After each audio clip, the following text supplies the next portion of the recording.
Hello guys, welcome back to SRG study. स्वागत है आप सभी का आपके अपने यूट्यूब चैनल SRG स्टडी में।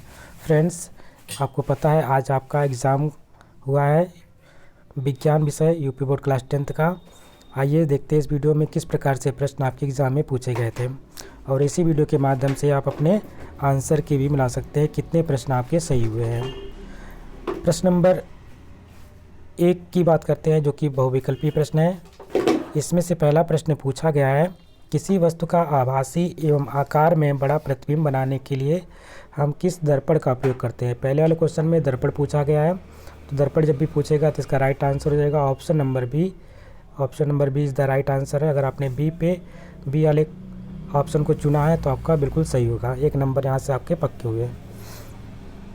सेकंड प्रश्न देखते हैं। प्रश्न नंबर 2 में पूछा जा रहा है, किसी वस्तु का आभासी एवं आकार में बड़ा प्रतिबिंब बनाने के लिए कौन से लेंस का प्रयोग करना चाहिए। अब यहाँ पे लेंस की बात की है। सेकंड वाले प्रश्न में क्या है, लेंस पूछा गया है। तो लेंस की बात करेंगे तो आपने देखते होंगे अक्सर जो लोग हाथ की रेखाओं को पढ़ते हैं तो एक हाथ में लेंस रखे रहते हैं, जो उस लेंस को हम बोलते हैं उत्तल लेंस। तो इस प्रकार से इसमें हम लोग उत्तल लेंस, अगर आपने ऑप्शन नंबर ए चुना है तो आपका बिल्कुल सही हो जाएगा। प्रश्न नंबर 3 है, वेरी सिंपल क्वेश्चन था। पूछा गया था, आकाश के नीले रंग दिखने का कारण क्या होता है। जैसे कि आपको पता है, अगर कोई चीज़ हमें वास्तविक चीज़ दिखती है तो उसको हम क्या कहते हैं, परावर्तन। कोई चीज़ हमको जैसे झूठी लगे वो अपवर्तन कहलाता है। और यहाँ पे आकाश का नीला रंग दिखने का कारण क्या होता है, ऑप्शन नंबर सी बिल्कुल सही था। अगर आपने सी ऑप्शन को चुना था तो आपका 1 नंबर यहाँ से पक्का होता है, यानी प्रकीर्णन हो जाएगा। ठीक है। प्रश्न नंबर 4 में पूछा गया था, किसी प्रकाश की चाल सबसे अधिक कहाँ पे होती है। तो आपको पता होना चाहिए प्रकाश को चलने के लिए किसी माध्यम की आवश्यकता नहीं होती है। अगर आपको ध्वनि पूछा होता तो ध्वनि के चलने के लिए माध्यम की आवश्यकता होती है। तो जहाँ पे हमें प्रकाश की बात करते हैं तो कोई माध्यम जहाँ पे नहीं रहेगा वहाँ पे हमारी चाल बहुत तेज़ होगी, यानी कि ऑप्शन नंबर डी इसका सही आंसर होगा। अगर आपने डी वाले ऑप्शन को चुना है तो आपका बिल्कुल सही आंसर है। यहाँ से 1 नंबर आपका पक्का होता है। अगर यहाँ पे पूछता ध्वनि की चाल तो आपका जो सबसे कठोर होता है वही आपका सही होता। तो इस हिसाब से यहाँ पे बी सही हो जाता है अगर ध्वनि पूछता तो। लेकिन यहाँ पे प्रकाश की चाल पूछी है तो प्रकाश के चलने के लिए किसी माध्यम की आवश्यकता नहीं होती, इसलिए option number D is the right answer. प्रश्न नंबर 5 में पूछा गया है कि यदि 3 विभिन्न मानकों के प्रतिरोध, अलग अलग मानक के प्रतिरोध श्रेणी क्रम में किस प्रकार से जोड़े गए हैं, श्रेणी क्रम में जोड़ा जाए तो उन सभी में निश्चित रूप से एक ही मान होगा। पहला ऑप्शन है प्रत्येक प्रतिरोध के सिरों के बीच विभवांतर का। दूसरा है प्रत्येक प्रतिरोध में उत्पन्न होने वाली ऊष्मा का। तीसरा है प्रत्येक प्रतिरोध में प्रवाहित होने वाली धारा का, या उपर्युक्त में से कोई नहीं। तो इसका राइट आंसर हो जाएगा ऑप्शन नंबर सी बिल्कुल सही है। अगर आपने ऑप्शन नंबर सी चुना है तो आपका बिल्कुल सही आंसर होगा, क्योंकि आपको यहाँ पे किरचॉफ लॉ अप्लाई होता है। अगर एक की सिरे से होते हुए धारा प्रवाहित होती है तो सभी में धारा समान रहती है, धारा नहीं चेंज होती है। प्रश्न नंबर 6 में पूछा जा रहा है, किसी विद्युत परिपथ में किसी प्रतिरोध के सिरों के बीच विभवांतर की इकाई क्या होती है। यहाँ पे मात्रक पूछा गया है। पहला ऑप्शन है ओम, दूसरा है एमीटर, तीसरा है वोल्ट और चौथा है वाट। तो अगर विभवांतर की बात करते हैं तो इसको हम विभवांतर को वोल्ट में मापते हैं। ऑप्शन नंबर सी बिल्कुल सही है। प्रश्न नंबर 7 है कि एक चुंबकीय क्षेत्र में क्षेत्र के लंबवत स्थित विद्युत धारावाही चालक पर लगने वाले बल की दिशा होती है। आपको ध्यान रखना है, यहाँ पे फ्लेमिंग के बाएं हाथ के रूल के अकॉर्डिंग चलेंगे तो सभी चीज़ें एक दूसरे के लंबवत होती है। विद्युत चुंबकीय बल रेखा है, उसमें जो धारा होती है और क्या उसमें जो फोर्स होता है, ये तीनों क्या होती है, एक दूसरे के लंबवत होती है। तो जिसमें लंबवत होगा ये हमारा आंसर बिल्कुल सही हो जाएगा। तो ऑप्शन नंबर अगर हम सी में देखते हैं तो इन दोनों दिशाओं के लंबवत, यही आपका सही है। अगर आपने सी को चॉइस किया है तो आपका बिल्कुल सही आंसर है। उपविभाग सेकंड में देखते हैं। यहाँ से केमिस्ट्री के क्वेश्चन शुरू होते हैं। सबसे पहला प्रश्न पूछा गया है, एल्केनों का सामान्य सूत्र। तो 3 सूत्र हमने बताए थे, अगर आपने हमारा पिछला वीडियो देखा होगा तो उसमें बताया गया था CnH2n+2। यहाँ पे एल्केन होता है, अगर यहाँ पे 2 हटा देते हैं सिर्फ क्या बचता है CnH2n, तो हमारा एल्कीन डबल बॉन्ड वाला हो जाता है। और इसी में क्या 2 घटा देंगे CnH2n -2 कर देंगे तो एल्काइन बन जाएगा। तो यहाँ पे एल्केनों का सामान्य सूत्र पूछा गया था, इसलिए +2 जिसमें रहेगा वही आंसर हो जाएगा। तो ऑप्शन नंबर बी में हम देख पा रहे होंगे +2 है, इसलिए इसका right answer option number B. अगला है निम्नलिखित में से सजातीय श्रेणी पूछा गया है। तो जैसे कि एल्केन एल्केन मिले, एल्कीन एल्कीन मिले, एल्काइन एल्काइन, यानी सिंगल बॉन्ड अगर सिंगल बॉन्ड के साथ मिल रहा है उसको सजातीय श्रेणी बोलते हैं। डबल बॉन्ड के साथ आ रहा है उसको सजातीय श्रेणी बोलेंगे। ट्रिपल बॉन्ड के साथ आ रहा है उसको सजातीय।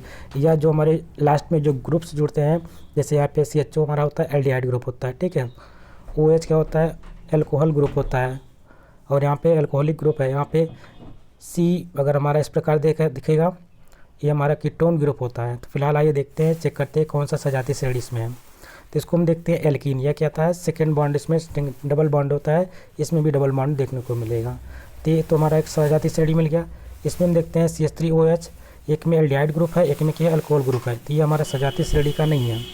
इसमें देखते हैं तो CHO है जुड़ा हुआ है, जिसको फॉर्मल्डिहाइड कहते हैं, और ये एक तरफ CHO इसमें भी जुड़ा है, यानी कि ये भी कहीं ना कहीं सजातीय श्रेणी का है। तो पहला और तीसरा हमारा 2 मिल गया। चौथा में चेक करते हैं, चौथे में यहाँ पे अल्कोहल जुड़ा हुआ है, यहाँ पे क्या है वो CH3 यानी कि कीटोन ग्रुप जुड़ा हुआ है। तो इस प्रकार से हमने देखा 2 आपके सजातीय श्रेणी थे, 2 आपके भिन्न विजातीय श्रेणी के थे, यानी कि अलग अलग श्रेणी के। तो कौन कौन से सजातीय श्रेणी का पहला ऑप्शन मिला और थर्ड वाला। आइए चेक करते हैं ऑप्शन नंबर कौन सा सही हो जाएगा। फर्स्ट एंड थर्ड किस में है, first and third option number D में है। अगर आपने ऑप्शन नंबर डी को चूज़ किया है तो आपका बिल्कुल सही आंसर होगा। आगे देखते हैं, प्रश्न नंबर 10 में पूछा जा रहा है कि निम्नलिखित में से कौन सा धातु ठंडे जल के साथ हाइड्रोजन गैस देता है। तो अगर आपने जो हमारी एक रासायनिक श्रेणी होती है उसको याद रखा होगा, लाइक बेस सर का नाम अली मंजनकर, इस प्रकार से यहाँ पे हाइड्रोजन होता है, इसके नीचे आपके नीचे सोना होता है, फिर चांदी है, Hg है, Fe Pb, Fe यहाँ पे होता है, Pb यहाँ पे होता है, ठीक है। तो इस प्रकार से अगर हाइड्रोजन को देखते हैं, हाइड्रोजन को ऊपर कौन सा है, पोटेशियम है। एल्युमिनियम भी हमारा आता है, लेकिन उससे ज़्यादा पावरफुल पोटेशियम वाला होता है। अगर आपने ऑप्शन नंबर सी मारा होगा तो आपका बिल्कुल सही हो जाएगा। यही जो है, अगर यही हाइड्रोजन गैस देगा किसके साथ, ठंडे जल के साथ अगर इसको क्रिया कराएंगे पोटेशियम की, तो हमें हाइड्रोजन गैस मिलती है। अगर आपने ऑप्शन नंबर सी मारा है बिल्कुल सही होगा। प्रश्न नंबर 11 है, शून्य pH वाला विलयन होता है। तो pH जिसने भी पढ़ा होगा, 7 जिसका होता है उसको उदासीन बोलते हैं, जिसका 0 होता है उसको हम अम्लीय बोलते हैं, और जो 7 से अधिक और 14 तक होता है उनको हम क्षारीय बोलते हैं। तो फिलहाल शून्य वाला पूछा है तो कैसा होगा, अम्लीय होगा। ऑप्शन नंबर ए बिल्कुल सही है। अगर आपने ए को चूज़ किया है तो आपका बिल्कुल सही आंसर है। प्रश्न नंबर 12 में पूछा जा रहा है, सूर्य के प्रकाश में पर्णहरिम की उपस्थिति में कार्बन डाइऑक्साइड तथा हाइड्रोजन के संयोजन से निम्नलिखित में से कौन सा यौगिक बनता है। प्रकाश संश्लेषण की क्रिया बहुत आसानी से तरीके से समझाई गई थी। कार्बन डाइऑक्साइड का रिएक्शन करते हैं हम जल के साथ, और किसकी उपस्थिति में, प्रकाश की उपस्थिति में, और क्लोरोफिल होता है, ठीक है, क्लोरोफिल। तो हमारा क्या बनता है, C6H12O6 है। C6H12O6 हमारा ग्लूकोज होता है, और ऑक्सीजन गैस मुक्त होती है, जो कि पेड़ पौधों के लिए कोई उपयोगी नहीं होता है, लेकिन हमारे लिए प्राणवायु गैस होती है। तो फिलहाल पूछा गया था कि इसके बाद कौन सा यौगिक बनता है, तो हमारा बनेगा C6H12O6 को हम कहते हैं ग्लूकोज। तो इसमें ग्लूकोज देखते हैं कहाँ पे है, इस हिंदी में लिखा हुआ है। तो ऑप्शन नंबर ए बिल्कुल सही हो गया। आपने अगर इसको चॉइस किया है तो आपका बिल्कुल सही आंसर होगा। प्रश्न नंबर 13 में पूछा जा रहा है, निम्नलिखित रासायनिक समीकरण को पूर्ण करने में निम्नलिखित में से कौन सा यौगिक प्रयुक्त हुआ है। तो ये रासायनिक समीकरण, जब भी हम इसका रिएक्शन कराते हैं कैल्शियम ऑक्साइड की उपस्थिति में सोडियम हाइड्रोक्साइड के साथ, हमें मीथेन गैस मिलती है। तो अगर आपने 20 ऑप्शन को चॉइस किया है तो इसका राइट आंसर हो जाएगा सोडियम हाइड्रोक्साइड, यहाँ पे आ जाएगा, यही भरना होगा, और 20 द राइट आंसर होगा। आगे देखते हैं, प्रश्न नंबर 14 में पूछा जा रहा है, जो कि यहाँ पे उपभाग 3 स्टार्ट होता है। यहाँ पे बायोलॉजी के प्रश्न यानी कि आपके जीव विज्ञान के क्वेश्चन स्टार्ट होते हैं। पहला प्रश्न पूछा गया है, पौधों में फ्लोएम का कार्य क्या है। फ्लोएम और जाइलम 2 चीज़ सब सिखाया गया था। जाइलम मतलब जल होता है, जहाँ पे जल का संवहन होगा वहाँ पे हम जाइलम कहेंगे। फ्लोएम को आपको फूड से याद कर लेना था, यहाँ पे फूड यानी खनिज पदार्थों का संवहन होता है, उसको हम फ्लोएम कहते हैं। आइए देखते हैं खाद्य पदार्थ की बात कहाँ पे हो रही है, ऑप्शन नंबर सी में हो रही है, इसलिए इसका राइट आंसर हो जाएगा option number C is the right answer. प्रश्न नंबर 15 में पूछा गया मनुष्यों में पाचन की शुरुआत किस अंग से होती है। सबसे पहले मनुष्य में पाचन की बात करते हैं वो हमारे मुख से ही स्टार्ट हो जाती है, और कहाँ पे पाचन खत्म होता है और छोटी आंत में जाके खत्म होती है। फिलहाल पूछा गया शुरुआत कहाँ से है, तो ऑप्शन नंबर ए बिल्कुल सही है। अगर आपने ए को चॉइस किया है तो इसका ए राइट आंसर है। प्रश्न नंबर 16 निम्नलिखित में से कौन सा एक पादप हार्मोन्स है। यानी पादप मतलब जो पेड़ पौधों में पाया जाता है उसको हम पादप हार्मोन्स कहते हैं, जैसे कि जिब्रेलिन है, F6 है, ऑक्सीटोन है, ये सब हमारे पादप हार्मोन्स होते हैं। जबकि यहाँ पे जो थायरॉक्सिन है थायराइड ग्रंथि में मनुष्यों में पाई जाती है, एस्ट्रोजन मादा में पाई जाती है मतलब स्त्रियों में पाई जाती है, इंसुलिन जो है अग्नाशय जो हमारा अग्नाशय होता है वहाँ पे पाया जाता है। और इंसुलिन की कमी से कौन सा रोग हो जाता है बेटा, आपका शुगर यानी कि डायबिटीज़ हो जाता है। तो इसमें से ऑप्शन नंबर बी बिल्कुल सही हुआ, जो कि पादप हार्मोन्स है। और तीनों क्या थे, ये जंतुओं में पाए जाने वाले हार्मोन्स यानी मनुष्यों में पाए जाने वाले हार्मोन्स थे। 17वां था, वेरी इंपॉर्टेंट क्वेश्चन था, समन्वय चैप्टर नंबर तो समन्वय क्रिया में था, उससे वहाँ से उठाया गया है प्रश्न। और यहाँ पे बोला गया है वृद्धि हार्मोन से किसे कहते हैं। तो जो हमारा पीयूष ग्रंथि होती है, पिट्यूटरी ग्रंथि इसको कहते हैं या मास्टर ग्लैंड कहते हैं, यहीं पे इसी में से निकलता है ऑक्सिन हार्मोन्स। कौन सा है, ऑक्सिन। ये ऑक्सिन जो हार्मोन्स होता है ये क्या कहलाता है हमारा, यही वृद्धि हार्मोन्स कहलाता है। तो बी अगर आपने चॉइस किया तो आपका बिल्कुल सही आंसर होगा। क्वेश्चन नंबर 18 निम्नलिखित में से कौन सा परागकोश के अंदर बनता है। परागकोश की बात करते हैं, फूल की बात की गई है। आपको गुड़ैल का फूल देखना था, गुड़ैल के फूल में आपने देखा होगा इस प्रकार से एक डंडी में से किनारे किनारे किनारे इस प्रकार से निकले रहते हैं, उसके ऊपर एक डॉटेड डॉटेड रखा रहता है, यही हमारा होता है परागकण। तो परागकोश के अंदर क्या हमारा मिलता है, परागकण मिलता है। इसका राइट आंसर हो जाएगा ऑप्शन नंबर बी बिल्कुल सही है, कल ही बताया गया था इसके बारे में। आइए देखते हैं प्रश्न नंबर 19 को, पुष्प का जनन अंग होता है। तो जनन अंग उसे अगर मादा की बात करते हैं तो मादा में पाया जाता है जायांग, या इसी को कहते हैं स्त्री केसर, जायांग, या इसी को हम बोलते हैं स्त्री केसर।